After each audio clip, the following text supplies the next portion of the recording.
आपका जब आश्रय पुष्ट हो जाएगा किशोरी जू के गोरे चरणारविंद में, तो लौकिक, पारलौकिक, अलौकिक सब चिंताओं की पूर्ति हो जाएगी जो आप चिंतन करोगे।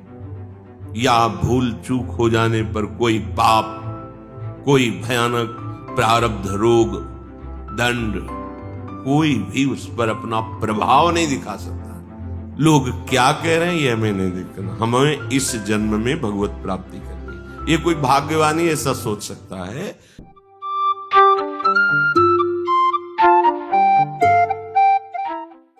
हे भाई, यदि कहीं तुम्हें ये सौभाग्य मिल गया है या मिल जाए, तो कोई भी पुरुषार्थ ऐसा नहीं जो तुम्हें प्राप्त ना हो जाए। धर्म, अर्थ, काम, मोक्ष और पंचम पुरुषार्थ प्रेम, ये सब समर्थ है प्रदान करने में श्री वृंदावन धाम। क्यों? क्योंकि राधा मुरली मनोहर चरण विलासेन धन्यायाम, यहां की जो पावन भूमि है, इसमें हमारे प्रिया प्रीतम के चरण चिन्ह हैं। प्रिया प्रीतम यहां विहरण करते हैं। त्रिभुवन में जो ब्रह्मा जी के द्वारा रचित सृष्टि है, उसमें भी बड़े पावन पावन महामहिम पुरियां स्थान आदि हैं, पर श्रीधाम वृंदावन ये अनादि अनंत ब्रह्मा जी को भी प्रकट करने वाले प्रभु नारायण को भी जिन्होंने अपने अंश से प्रकट किया, वो नित्य बिहारी प्रभु लालजू महाराज। श्री लालजू महाराज और लाडलीजू महाराज, ये दोनों युगल सरकार यहां विहरण करते हैं। श्री लाडलीजू के चरणों का जो चिंतन करते हैं, तो हित सजनी स्वरूपा महाप्रभु हरिवंश चंद्र जू कह रहे हैं, चिंतामणि प्रणमताम ब्रज नागरीणाम। हमारी जो स्वामिनी जो है, इनके जो चरणों का आश्रय लेता है, तो चिंतामणि का तात्पर्य होता है चिंतित वस्तु को प्रदान करने में समर्थ। आपका जब आश्रय पुष्ट हो जाएगा किशोरी जू के गोरे चरणारविंद में, तो लौकिक, पारलौकिक, अलौकिक सब चिंताओं की पूर्ति हो जाएगी जो आप चिंतन करोगे। कोटि कल्प तरु भी समानता यहां के लता और रज के बराबरी नहीं कर सकते। फिर स्वामिनी जू के अद्भुत महामहिम गोरे चरणारविंद की, जिसने श्री लाडली जू के गोरे चरणों का आश्रय लिया, तो शाप, ताप, रोग, शोक, दारुण दुखहारी। क्यों? क्योंकि लाल इष्ट दुष्ट दलन कुंज भवन चारी, श्याम हृदय भूषण जित दूषण हित संगी, श्री वृंदावन धूरि धूसर रास रसिक रंगी, शरणागत अभय विरद पतित पावन बाने, व्यास से अति अधम आतुर को न श्रमाने। श्री राधा प्यारी के चरणारविंद शीतल सुखदाई। जो गोरे चरणारविंद का आश्रय लिए हैं, कोई भी साप, दैहिक दैविक भौतिक ताप या भूल चूक हो जाने पर कोई पाप, कोई भयानक प्रारब्ध रोग, दंड, कोई भी उस पर अपना प्रभाव नहीं दिखा सकता। आ सकते हैं पर निष्प्रभावित हो जाएंगे, क्योंकि प्रियाजू के चरणों का आश्रय लिए। मुरली मनोहर आज तक जितने भी महापुरुष हुए हैं, चाहे ज्ञान मार्ग के हों, चाहे योग मार्ग के हों, या भक्ति मार्ग के हों, या प्रेम मार्ग के हों, इन्हीं की चरण रज के प्रभाव से ही वो तत्वबोध, वो परमात्म बोध, वो भगवत साक्षात्कार या भगवत प्रेम, कहीं भी कोई भी उपासना कर रहा हो, ये सब इनकी चरण रज का प्रताप। यत पाद पंकज पराग निषेव तृप्ता, योग प्रभाव विधता अखिल कर्म बंधा। जिनके चरण रज का आश्रय लेने पर योग का जो परिणाम है, कर्म बंधनों का नाश करके तत्वबोध हो जाना, परमात्म स्थिति प्राप्त हो जाना, वो सहज इन्हीं के चरणों से होता है। एक बार सदगुरुदेव भगवान कह रहे थे, किसी की एक प्रीतम होता है सांसारिक, तो फूली नहीं समाती, गर्भ से ठसक से श्रृंगार करके चलती है। हमारे तो दो दो प्रीतम हैं और अविनाशी हैं, चिदानंद हैं और करुणा समुद्र हैं, कि जहां बिहरत दो प्रीतम कुंज, अनुपम गौर श्याम तन शोभा, बन बरसत सुख पुंज, बिहरत दो प्रीतम कुंज। ऐसे श्री राधा मुरली मनोहर चरण विलासेन धन्यायाम। अभी इसी क्षण आज वर्तमान में यहां लीला हो रही, वर्तमान में प्रभु विराजमान है। चिदानंद लीला काल के अधीन नहीं है, कालातीत है, तीन गुणों से रचित माया के अधीन नहीं, मायातीत है, द्वंद्वातीत है। श्रीधाम वृंदावन में वृंदावन भूमि मन्ने परम पुमर्थो मनागपि प्रणय। मन से यदि थोड़ी भी प्रीति वृंदावन के प्रति हो गई है कि हमारा तो जीवन प्राण साधन सर्वस्व वृंदावन है, वृंदावन वृंदावन वृंदावन, बोले अब कोई भी पुरुषार्थ तुम्हारे लिए दुर्लभ नहीं है।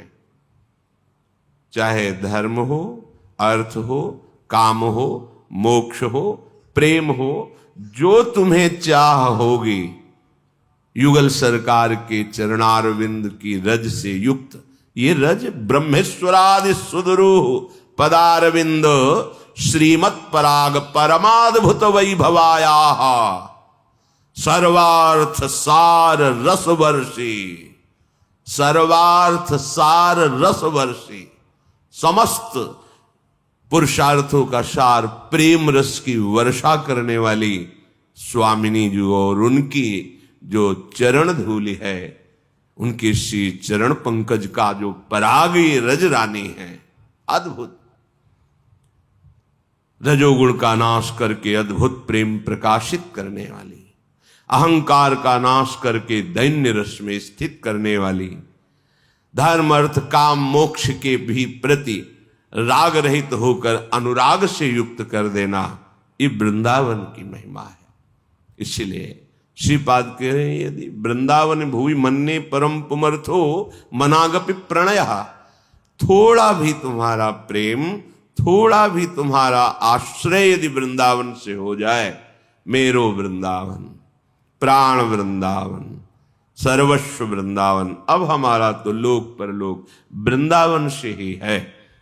तो कह रहे मैं मानता हूं अब कोई भी पुरुषार्थ तुम्हारे लिए दुर्लभ नहीं है। अगर यहां एक दिन, 2 दिन, 4 दिन व्यतीत करते हैं तो बड़ी महिमा है। जब लक्ष्मण जी ने डांटा इशारे से केवट को कि प्रभु कह रहे नाव लाओ और तुम बातें बना रहे हो, शीघ्र करो, तो कहा देखो महाराज मुझे कोई भय नहीं है, बरुतीर मारे लखन पे जब लगे न पाए पखारी हो, मुझे कोई भय, मैंने तो ठान लिया है आपके चरण पखार कर ही नाव में बैठा लेंगे, भले लक्ष्मण जी मुझे तीर मार दे क्योंकि गुस्सार है, मेरा परम लाभ होगा। क्या परम लाभ होगा? बोले मरता हूं कहां सुच गंगा के तीर, रघुनाथ सुनाथ निहारत है, अपराध यही बस दास कहे, प्रभु के पद पदुम पखारत है। कहां मर रहा है? गंगा के। कौन मार रहा है? रघुनाथ जी के प्राण पी लखनलाल। अपराध क्या है? चरण पखारना चाहता था। साक्षी कौन है? स्वयं रघुनाथ जी। कह रहा मुझे कोई भय नहीं अब, फिर जहां हमारे प्रिया प्रीतम विहरण कर रहे हैं, उनका महल, उनके दरवाजे पे हम प्राण त्याग रहे, हमारी गति, हमारी कोई चिंता नहीं, निश्चिंत हो जाओ। थोड़ी भी तुम्हारे हृदय में यदि वृंदावन के प्रति समर्पण बुद्धि आ गई है, अलौकिक धाम, यदि तुम्हारा तनिक भी पुरुषार्थ प्रबल हो रहा है, तो एक काम कर लो, तुम जितना समय वृंदावन में व्यतीत कर लो, वही तुम्हारा परम मंगलमय समय। समय व्यतीत करने की बात कर रहे हैं, साधना भजन ये सब अलग, जैसे बने वैसे तुम वृंदावन में समय व्यतीत कर रहे हो। चलो आप बाहर रहते हो, नौकरी करते हो, व्यापार करते हो, आपको 1-2 दिन का समय मिला, भाग के आ गए वृंदावन। सच्ची माने पकड़ लेता है वृंदावन, हृदय को पकड़ लेता है। परम महामहिम धाम है। आप कल्याण का कोई भी विषय हमारे हृदय में चिंता नहीं पैदा कर सकता। ये बहुत बढ़िया समय मिल गया है। वृंदावन आना दुर्लभ था, बहुत बढ़िया कलयुग भगवान ने कृपा की है। आधुनिकता, मार्ग बन गए, बिजली लग गई, आप एक संसारी आदमी जैसे संसार में रह रहे हो, आप उसी भाव से आ सकते हैं। देखो, जैसे हम अपनी अज्ञानतावश ऐसा आरोप करते हैं या वो वृंदावन नहीं रहा, ये शब्द कहां से निकल रहे हैं? प्राकृतिक वाणी, प्रकृति को लेकर निकल रहे, वृंदावन को लेकर। पहले ऐसा था, अब नहीं है, आगे नहीं रहेगा, ये प्रकृति का लक्षण है। वृंदावन धाम है, जैसा था वैसा ही है और वैसा ही रहेगा। प्राकृतिक वस्तुएं भी अपना प्रभाव बिना दिए हटती नहीं है। किसी भी प्राकृतिक वस्तु का संयोग कीजिए, आप थोड़ा विवेकवान हैं तो आप देखेंगे उसकी आसक्ति आपके चित्त में रह गई। वस्तु तो चली गई, भोग तो चला गया, व्यक्ति तो चला गया, स्थान परिवर्तन हो गया, पर उसकी स्मृति, उसकी आसक्ति है प्राकृतिक वस्तुओं की। फिर धाम तो चिदानंद में ही अपना प्रभाव क्यों नहीं दिखाएगा? आप किसी भी भाव से आए हैं, धाम तुम्हारे भाव की अपेक्षा नहीं रखता। धाम नाम ये बड़े महामहिम है। भाव कुभाव अनखालस, चलो वृंदावन चलते घूम आते हैं, आओ स्वागत है तुम्हारा। तुम्हारे पाप नष्ट होंगे, तुम्हारा हृदय पवित्र होगा, प्रभु की कृपा प्राप्त होगी। ये धाम है, और कहीं सावधानी से सेवन कर ले गए तो प्रेम प्रकट कर देगा। ऐसो समो न पाइए, बहुत कठिन, बहुत कठिन वृंदावन में आना था। फिर वृंदावन में रहना तो अत्यंत कठिन था। बिना प्रियालाल की प्राप्ति की आसक्ति वाले महापुरुष के यहां कोई रह नहीं सकता था। अगर रोटी भी चाहिए तो मथुरा या दूर दूर जाकर के भिक्षावृत्ति के द्वारा एक एक टुकड़े, क्योंकि सब भिक्षावृत्ति का ही था। तो अब ब्रजवासी के यहां मान लो 100 महात्मा गए तो 100 रोटी एक ब्रजवासी कैसे किसी को दे? क्योंकि यहां बाहर, जैसे बाहर के लोग आते हैं, अब यहां थोड़ा सा, पहले तो एक एक टुकड़ा ऐसे एक आला दीवाल के वहीं रख देते। राधे श्याम बोला, एक टुकड़ा लिया चले गए, क्योंकि 100 बार आना जाना तो ऐसे घरों में होता था। ये मधुकरी रखी, एक रोटी के 4 टुकड़े 8 टुकड़े करके रख दिए। ऐसे जो संत आए, ब्रजवासिन के टूक, घर घर छाछ महेरो, जो प्राप्त हुआ उससे उदर पोषण बड़ा कठिन। बड़े बड़े मच्छर वृंदावन, क्योंकि लताएं, पानी ऐसा, ठाकुर की लीला, बीच में अब भी ऐसा जल है कि आप पी नहीं सकते, बड़ा नमकीन ऐसा, परिक्रमा मार्ग के बाहर मीठा जल, बड़े लीला बिहारी, बड़ा कठिन वास्ता। अब आप जैसे एक संसार में रहते हैं, आप वैसे ही रह सकते हैं, ऐसी व्यवस्था है। तो क्या धाम अपना प्रभाव नहीं दिखाएगा क्या? तुम्हारी भावना यही बदलेगी। जिसे कहा जाता है कि आप भाव लेकर के आइए। तो भाव पैदा कहां होता है? ये भूमि भाव पैदा करती है। आप किसी भी भाव के, कैसे भी भाव से आ तो जाइए। भाव तो यहां बाजार में थोड़ी मिलता है। भाव धाम देता है, नाम देता है, रूप लीला देता है। अब लोग क्या कहेंगे कि देखो सब छोड़कर वृंदावन चले गए और पूरा परिवार अब किसी से संबंध नहीं रखते और आते जाते भी नहीं हैं। अब क्या मतलब, लोग क्या कह रहे हैं ये हमें नहीं देखना। हमें इस जन्म में भगवत प्राप्ति करनी है। ये कोई भाग्यवानी ऐसा सोच सकता है? देखो जैसे लोग कहते हैं कि ये कर्तव्य है, ऐसा नहीं करना चाहिए, छोड़ के नहीं जाना चाहिए। जब यमराज जी आवे ना तो अपने कर्तव्यों की लिस्ट उनको दिखा देना कि छोड़ के नहीं जाना चाहिए, मार मार करके तुम्हें ले जाएंगे। तो हमें उससे पहले तैयारी कर लेनी है कि मानव जीवन का परम कर्तव्य है भगवत प्राप्ति। साधन धाम मोक्ष कर द्वारा, पाई न जेब परलोक समारा, सो परत्र दुख पावई। अब जो संसार को सत्य मान रहे हैं, प्रगट भोगों को सत्य मान रहे हैं, प्रगट संबंधों को सत्य मान रहे हैं, वो उसी को सुख और सत्य मानकर भोगते हुए उनको ये तो बुरा लगता ही है, हमारा वृंदावन चला जाएगा। मानो माया उसके अंदर से प्रेरणा करती है कि ये तो हमारे पाले से निकल गया, हमारे फंदे से निकल गया।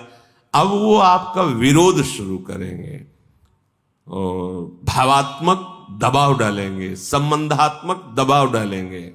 जैसे बच्चों ने सिखा इमोशनल ब्लैकमेल, राइट? वो दबाव डालेंगे भावात्मक। मन से, वचन से तुम ये बात अच्छी तरह समझ लो, जो तुम्हें धाम नाम प्रभु के चरण आश्रय में बाधा पहुंचावे तो उससे बड़ा शत्रु कोई नहीं है। क्योंकि संसार का शत्रु भोगों में बाधा पहुंचाता है, सांसारिक पदों में बाधा पहुंचाता है, सांसारिक उन्नति में बाधा पहुंचाने की चेष्टा करता है, तो शत्रु है। लेकिन बड़ा शत्रु वो है जो भगवान से विमुख कर दे, भगवत धाम से, भगवत नाम से, भगवत भक्ति से। किसी ने कहा कि हमारे घर के जनों ने हमारी कंठी तोड़ दी, हमारे ग्रंथ आदि हटा दिए और बिल्कुल हमें कमरे में बंद कर दिया, तुम भजन नहीं कर सकते हो। क्या है ये? क्या है? शराब की बोतल फेंक दी, मुझे डांट लगाई, आज के बाद शराब नहीं पियोगे, फोन दिखाओ, किसी से गलत बात नहीं करोगे, गलत दृश्य नहीं देखोगे, गंदा आहार नहीं करोगे। अब तुमने ये नशा सीख लिया, अब तुम्हें कमरे में 1 महीने बंद रखेंगे, सब भोजन देंगे लेकिन नशा नहीं। ये बात समझ में आई? भजन, भगवदाश्रय, ये कंठी खिलवाड़ नहीं है। अगर ये गले में बंधी तो यमदूत नहीं छू सकते, लेकिन उनको भेजना है वहीं, इसलिए तोड़ो, हटाओ इसको। अंदर से माया अपना ममत्व दिखा करके भगवत विमुख। इसीलिए जब मीरा जी ने पत्र में लिखा गोस्वामी तुलसीदास जी को कि ये जो निज जन कहे जा रहे हैं, बहुत विरोध कर रहे हैं, मुझे क्या करना चाहिए? क्योंकि संतों के वचन ही प्रमाण है। तो गोस्वामी जी ने अपनी इष्ट निष्ठा से लिखा।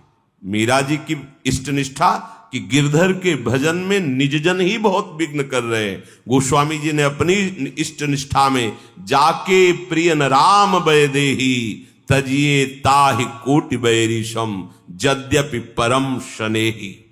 चाहे जितना स्नेही संबंधी हो, यदि भगवान से विमुख करता है तो बहुत बड़ा शत्रु है। वो तो कह रहे हैं करोड़ों दुश्मनों की भी बराबरी वो नहीं कर, वो उससे भी बड़ा दुश्मन, क्योंकि करोड़ों दुश्मन सांसारिक बातों के होंगे। इसने तो हमारे जीवन का लक्ष्य प्राणाराध्य प्रभु से विमुख करने की बात कर दी। प्रहलाद जी जब हिरण्यकश्यप के समीप आए, मां ने श्रृंगार करके भेजा था, अभी 5 वर्ष की अवस्था है, भगवत अनुराग से छके हुए साष्टांग दंडवत किया, उतर के सिंहासन से गोद में बैठा, दुलार कर, बेटा तुम्हें क्या प्रिय लगता है? पिताश्री, भगवान की नवधा भक्ति से बढ़कर और कुछ प्रिय नहीं। श्रवणम कीर्तनम स्मरणम विष्णुर्पाद सेवनम अर्चनम बंदनम दास्यम शक्यात्म, उठा के पटक दिया। फिर पिताश्री नहीं बोला, फिर कहा दैत्यराज 5 वर्ष का बालक, साष्टांग दंडवत, पिताश्री और गोद। पसंद क्या? हरि भक्ति। पटक दिया उठा गए। किसने ऐसी शिक्षा दी सबोध बालक को? उनका ये किसी के सिखाने पढ़ाने से नहीं होता, ये महापुरुषों की चरण रज से होता है। हे दैत्यराज, ऐसा इसलिए उदाहरण दिया। तजो पिता प्रहलाद, विभीषण बंधु, भरत महतारी, परम पूज्या श्री कैकेयी जी कोई साधारण स्त्री है जिनके गर्भ से भरत जैसा प्रेमी महापुरुष, जो भगवान श्री राम से किंचन मात्र भी अलग नहीं, कम नहीं, भगवान ही 4 रूपों में प्रकाश। उनका पापिनी, आज के बाद कभी तुझे मां नहीं कहूंगा और तेरा कभी मुख नहीं देखूंगा। राम विरोधी बना दिया। मेरे प्राणाराध्य प्रभु को 14 वर्ष का वनवास। तजो पिता प्रहलाद, विभीषण बंधु, भरत महतारी, गुरु बलि तजो, कंत ब्रज बनितन, परिणाम भे मुद मंगलकारी। मंगलमय नहीं, मंगल करने वाले हो गए। इनका स्मरण मात्र समस्त दुखों को मिटाने वाला ऐसे महाभागवत हो गए।